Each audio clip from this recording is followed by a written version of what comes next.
Coming up on Cardinals Insider, Paul Goldschmidt talks about some of his favorite Cardinals moments. I've been saying I still think no matter what happens the rest of my career, that'll be the greatest baseball moment of my life. Plus, the players guess each other's MLB The Show ratings. If Giancarlo Stanton and Judge are like 120, I mean, you gotta go like 118 for walk. Come on, like, you got to. And later, see if Alec Burleson can nail some tricky St. Louis pronunciations. I feel like I have to roll this R. Nope. Perez. Nope, that's not right. Don't tell me because I don't even want to know how bad that was. All that and more straight ahead on a brand new Cardinals Insider.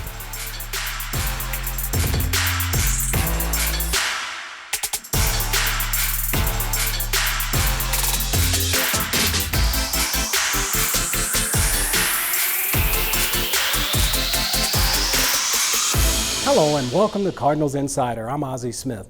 Paul Goldschmidt is upholding the tradition of an elite first baseman throughout Cards history. He's been a force in the lineup and a smooth set of hands at first.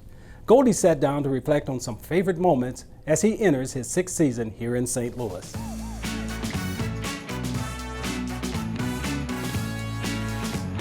Goldschmidt hits it out to left, and this'll do it. And he does it in grand style. A walk-off grand slam. I think that might be the best thing in baseball is hitting a walk-off hit or home run. I think there's just so much failure built into this game, so when you're able to come through, it just feels so great. There's a lot of work that goes in. There's all those ups and downs, and especially just the joy that's on everyone's faces in the dugout and the fans that are there, and people are watching on TV. It's a great feeling. Yeah, talking with McGuire it was awesome. I mean, I've gotten a chance to hang out with him and meet him. I think anyone that's in our generation remembers what he did in '98, and he's such a great guy, so that was really cool. Every time I see him, I'm excited to talk to him. Just an absolute blessing to be able to play with Albert. Being there, watching him hit 700 home runs, I've been saying I still think no matter what happens the rest of my career, that'll be the greatest baseball moment of my life, and it was just so awesome to get that whole year with him. He was a great example, a great mentor, and just because he was one of the best of baseball didn't mean he felt that he was better than everyone else. He was so willing to give back and teach and serve other people. It was absolutely incredible. Lined into center. There's Bader. Has it. 17 consecutive wins.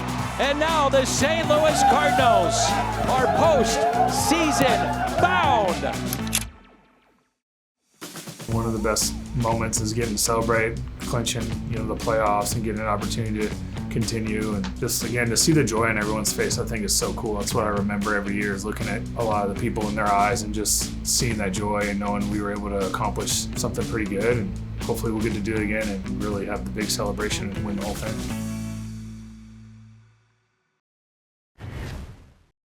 MLB The Show is a fan favorite video game, but it's a player's favorite too. We asked some of the guys to guess each other's hitting, fielding, and throwing ratings from this year's edition. Well, he's a 30 homer guy. He's always been that guy. I feel like he should be up there with all of them.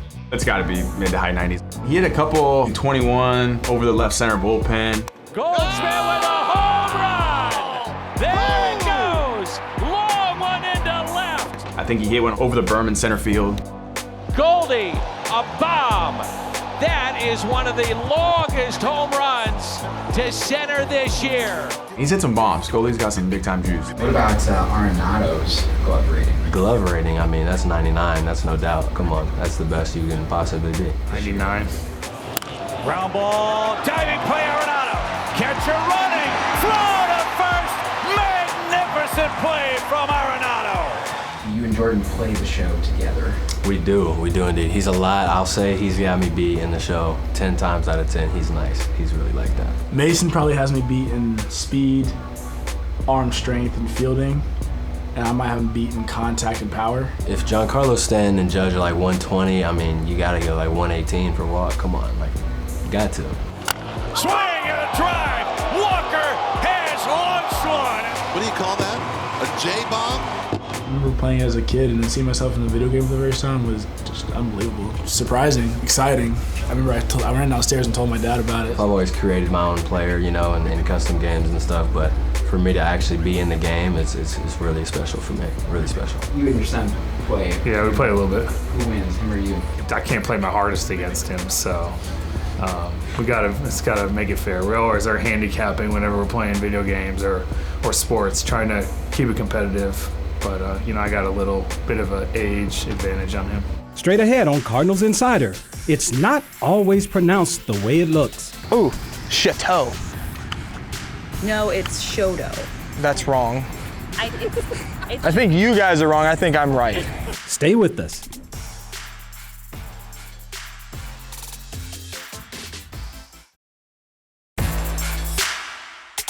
St. Louis streets and neighborhoods reflect our region's rich history, drawing on French, Spanish, and English influences. But all that history has made for some interesting pronunciations.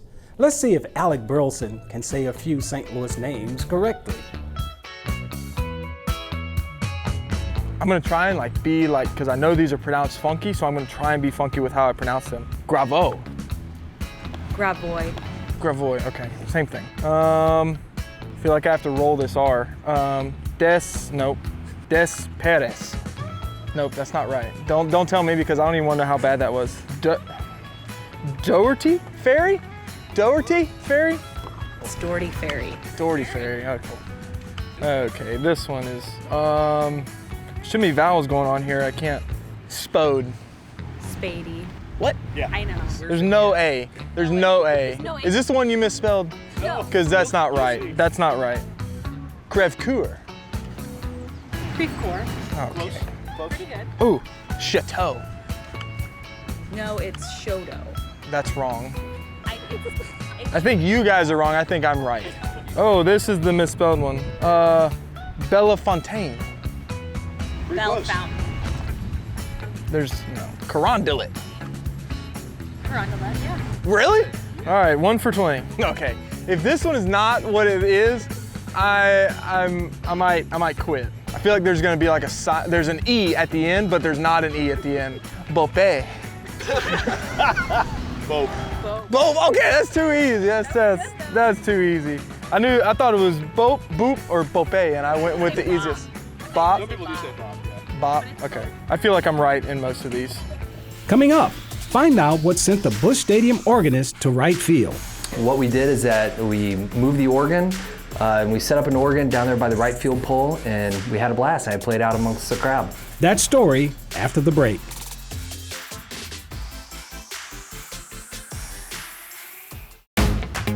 Cardinals Insider is a team effort, and that includes you. We'd love to hear from you. To get in touch with the show, head on over to cardinals.com/insider and click on the Contact Us tab. And while you're there, you can rewatch old episodes and check out our podcast too. Newt News. I'm Lars Newbart. It's all at cardinals.com/insider.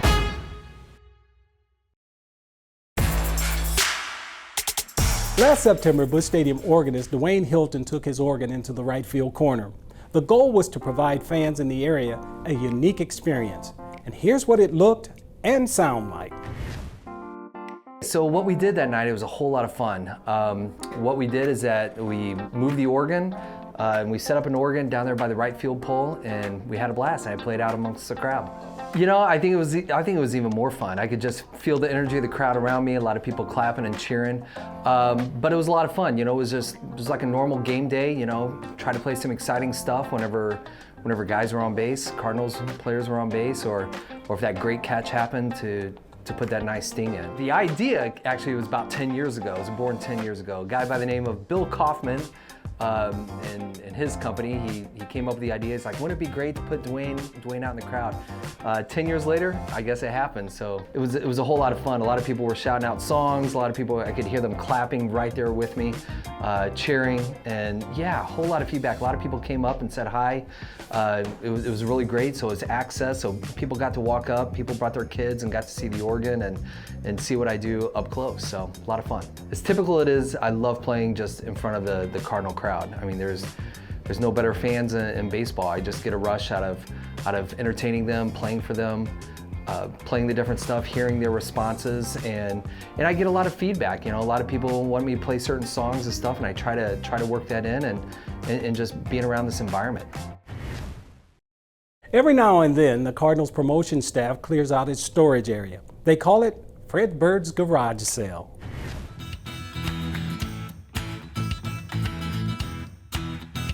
Today is my favorite day of the year. This is Redbird's garage sale, and it is so much fun. This is another opportunity for fans to go home with one of their favorite items that we've distributed in the past. We do have a lot of theme nights every year, and sometimes we have a box or two left, and so it's fun to put them on the tables to see which items go first.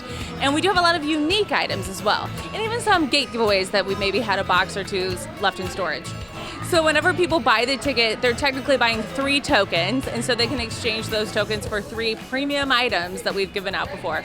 Redbird just causes a ruckus whenever he comes, but it's his garage sale, so of course he has to be here, and he just has the best time mingling with our fans. Tickets for this theme night sell way in advance every year, so if you want to come to this event, make sure you check our website, cardinals.com/theme. It's time for this week's trivia question. Ken Boyer hit a famous World Series home run at Yankee Stadium in 1964. In which game did it occur? Was it game 4, 5, 6, or 7? The answer when we return.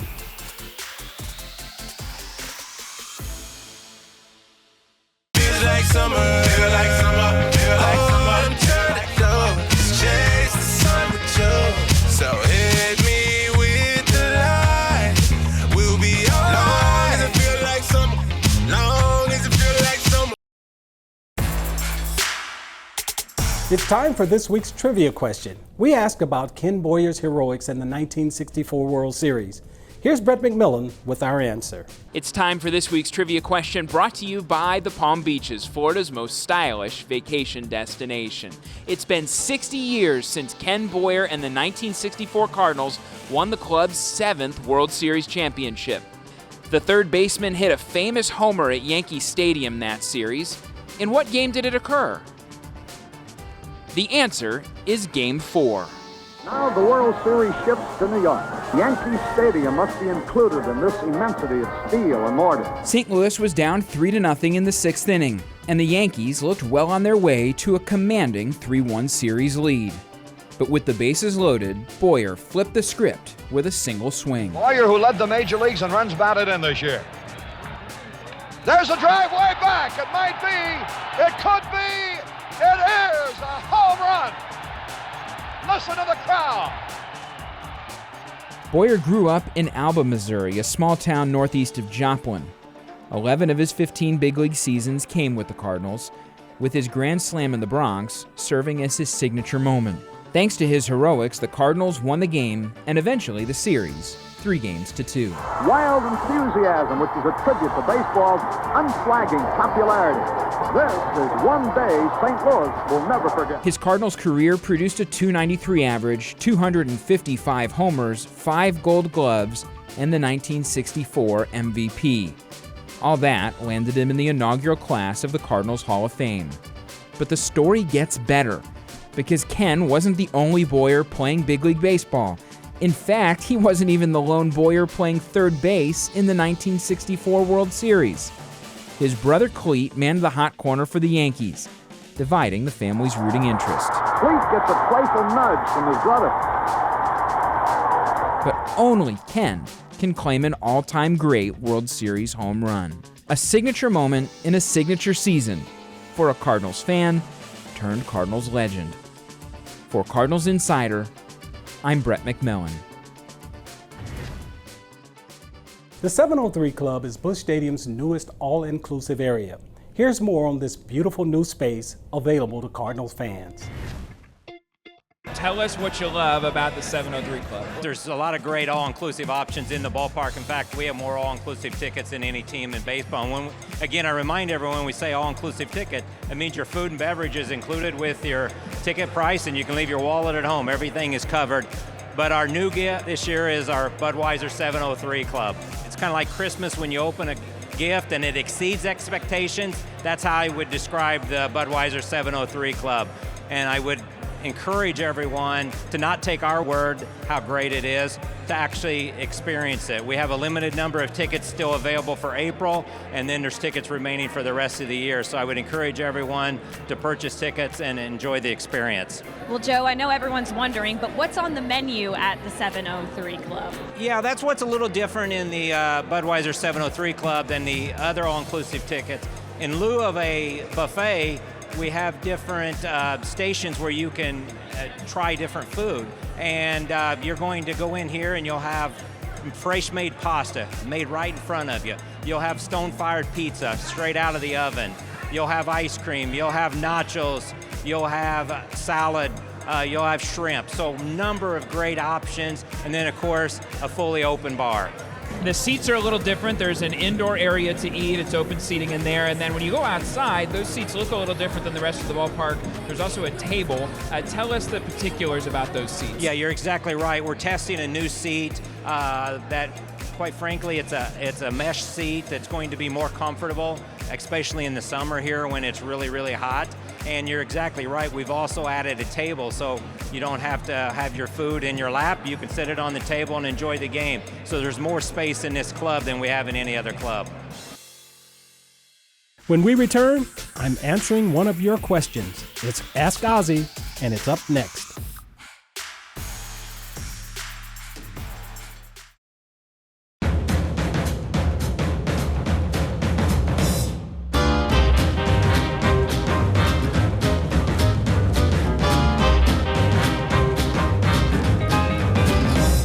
It's time for this week's Ask Ozzy. Sean in Paris, Illinois asks, what would you do to stay positive during a slump? And I'll start with defense because that's what I was noted for. I want to be more aggressive. And this is the thing that I teach the young players, that what happens is you get lazy. I played on AstroTurf a lot, so it was very easy to get lazy and lay back on the ball. But one thing that you want to do is be more aggressive to go get it, to determine what hop you're going to get it on. As a slump progresses, you know, the one thing that I think you have to get back to is fundamentals. And you used to go down to the batting cage with a tee and hit off the tee more than anything. And usually when you go into a slump, it's because you're not seeing the ball from an offensive standpoint. So you want to stay aggressive. You're attack, you call the attack off, and you see that the ball is out of the strike zone. So it's all about being more aggressive rather than being getting lazy, allowing yourself to get lazy. Thanks for the question, Sean. If you want to submit a question, head on over to cardinals.com/insider and click the Ask Ozzy tab. But for now, don't go anywhere. There's more Cardinals Insider after the break.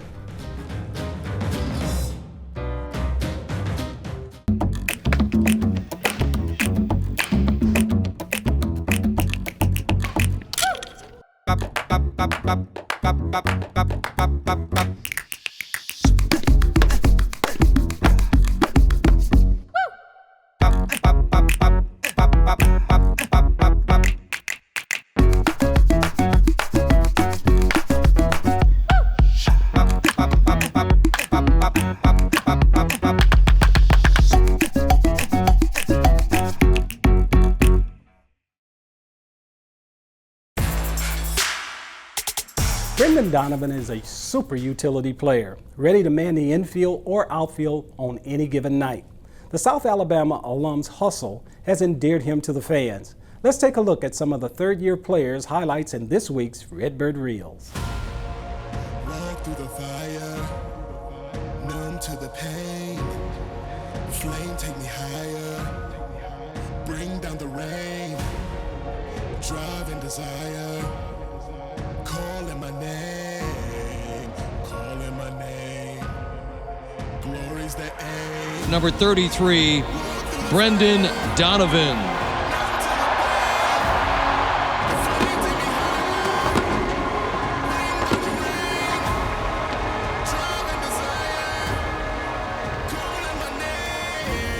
Swing, high fly ball toward right. Springer going back to the track, to the wall. That ball is gone. We are tied.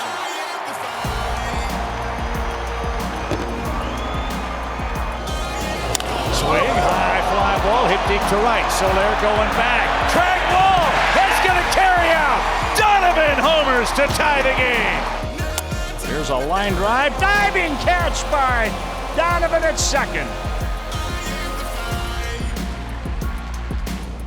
The pitch. Donovan loops it to left field. Dropping. De La Cruz can't catch it. The ball hits down. De La Cruz throws to second. The slide safe as the ball is dropped by Arise. La siguiente lanzamiento, batazo elevado a jardín derecho para atrás. Castellanos más atrás, la ve pasar sobre su cabeza. La maquinita se fue. There's a ground ball, fair inside the third base bag down the left field line, and it gets past Happ. He took the wrong route on the ball, so Donovan rounding second, headed for third, and he's going to slide in safely with a triple.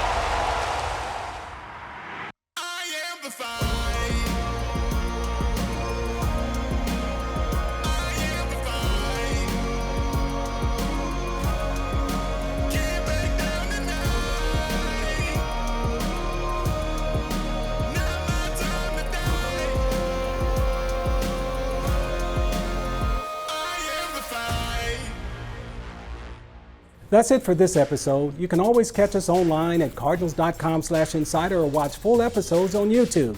Thanks for joining me, and I'll see you right back here next week.